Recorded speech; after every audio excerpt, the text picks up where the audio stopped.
Θυμάσαι που σου έλεγα? Όταν σφυρίζουν τα πλοία μην είσαι στο λιμάνι. Μα η μέρα που έφευγε ήταν η δικιά μας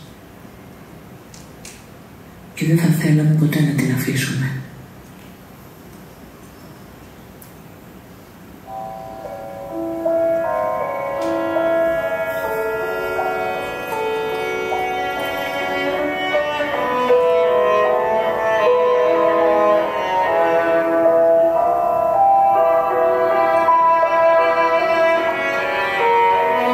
Ένα μαντίλι πικρό θα χαιρετά την ανία του γυρισμού.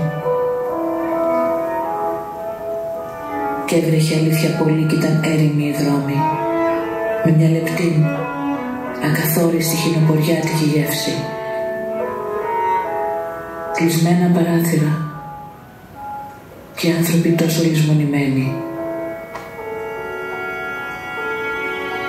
Γιατί μας άφησαν όλοι?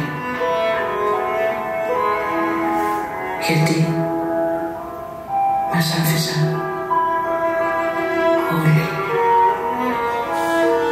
και έστηκα τα χέρια σου. Δεν είχε τίποτα τα λόκο η κραυγή μου.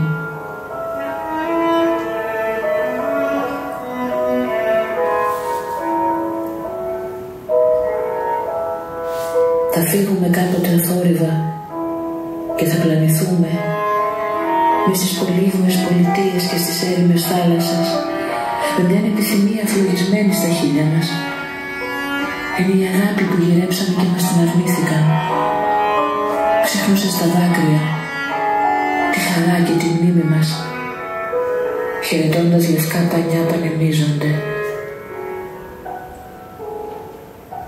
Ίσως δεν μένει τίποτα άλλο παρά αυτό να θυμόμαστε. Μες στην ψυχή μου σκεφτά το εναγώνιο γιατί.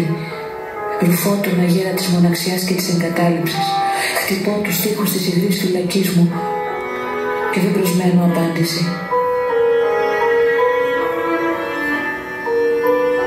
Κανείς δεν θα αγγίξει την έκταση της στοργής και της θλίψης μου.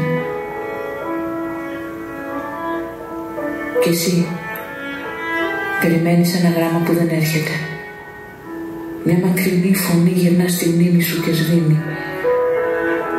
Και ένας καθρέφτης μετράς και θροπός τη μορφή σου, τη χαμένη μας άγνοια, τα χαμένα φτερά.